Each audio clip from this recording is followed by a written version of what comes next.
અકસ્માત નિવારવાની દિશામાં તંત્ર દ્વારા કાર્યવાહી કરી 19 બ્લેક સ્પોટ જાહેર કર્યા છે। હવે તંત્ર દ્વારા એ દિશામાં કામગીરી હાથ ધરી છે। વડોદરામાં કે વડોદરા પાસેના હાઈવે ઉપર અકસ્માતોની સંખ્યા વધી છે। અકસ્માતોમાં નિર્દોષોના મૃત્યુ પણ થયા છે। વારંવાર અકસ્માતો કોઈ એક જ સ્થાને થતા હોય વીએમસી ટ્રાફિક પોલીસ તથા NHAI દ્વારા આવા સ્થળોની સ્થળ મુલાકાત લેવાય છે અને રોડ એન્જિનિયરિંગમાં શું ખામી છે તેની ઓડિટ કરી જરૂરી પગલાં લેવામાં આવે છે અને ભવિષ્યમાં આ બ્લેક સ્પોટ નીકળી જાય અને ત્યાં અકસ્માત ઓછા થાય કે પછી થાય જ નહીં તે માટે ઓડિટ કરાય છે। જે કામગીરી હાથ ધરવામાં આવી હતી આરટીઓના અધિકારી ટ્રાફિક પોલીસ વીએમસી અને NHAI દ્વારા અકસ્માતના બ્લેક સ્પોટની સ્થળ મુલાકાત લીધી હતી। વડોદરા શહેર જિલ્લામાં 2024ના 19 બ્લેક સ્પોટ જાહેર કરવામાં આવ્યા છે।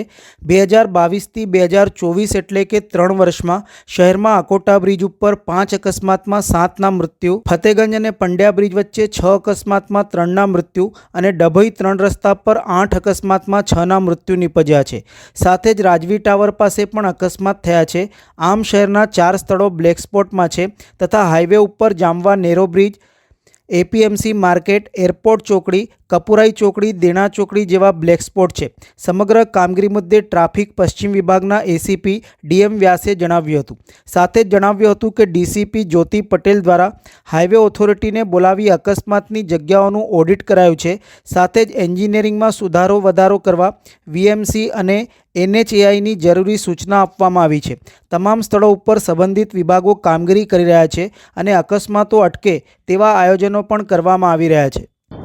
બ્લેક સ્પોટ એ એવી જગ્યા છે કે અમુક 500 મીટરનો વિસ્તાર કે જ્યાં વારંવાર અકસ્માત થતા હોય અને ફેટલ પણ થતા હોય એવી જગ્યાઓ વીએમસી, ટ્રાફિક પોલીસ, NHAI અને તમામ ભેગા થઈ અને સ્પોટની વિઝિટ કરવામાં આવે છે અને ત્યાં જે રોડ એન્જિનિયરિંગમાં શું ખામીઓ છે તેનું ઓડિટ કરવામાં આવે છે અને તે મુજબ ભવિષ્યમાં આ બ્લેક સ્પોટ કઈ રીતે નીકળી જાય અને ત્યાં અકસ્માતો ઓછા થાય તેનું ઓડિટ કરવામાં આવે છે।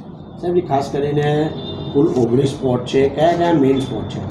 મેઇન સ્પોટમાં જે જાંબુઆ નેરો બ્રિજ છે એ છે, પછી એપીએમસી માર્કેટ છે, એરફોર્સ બ્રિજ છે, કપુરાઈ ચોકડી છે, દેણા ચોકડી છે અને સિટીની અંદર પણ 4 જગ્યા એવી છે જે બ્લેક સ્પોટમાં આવી ગઈ છે જ્યાં વારંવાર અકસ્માતો થાય છે અને ફેટલ પણ થાય છે।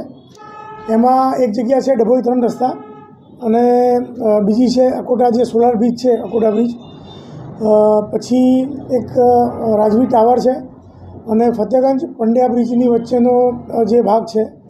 આ બધા જગ્યાઓએ અકસ્માતો છેલ્લા વર્ષમાં થોડા વધ્યા છે અને ક્યાંક ક્યાંક ફેટલ પણ થયા છે એટલે એને પણ બ્લેક સ્પોટમાં સમાવેશ કરવામાં આવ્યો છે અને અમારા ડીસીપી જ્યોતિ પટેલ સાહેબ દ્વારા હાઈવે ઓથોરિટીના અધિકારીઓને બોલાવી અને જે તે જગ્યાનું ઓડિટ પણ કરવામાં આવ્યું છે અને રોડ એન્જિનિયરિંગમાં સુધારો વધારો કરવા માટે વીએમસી તેમજ NHAIને જરૂરી સૂચનો કરવામાં આવ્યા છે। સાહેબ, એને કઈ રીતે સમાવી લેવામાં આવશે? કારણ કે ત્યાં જ અકસ્માત થાય છે અને એને બ્લેક સ્પોટ નક્કી કર્યો છે, તો પછી ત્યાં કોઈ કામગીરી એવી કરવામાં આવશે કે જેથી ત્યાં બનાવ ના બને? હા, જેમ કે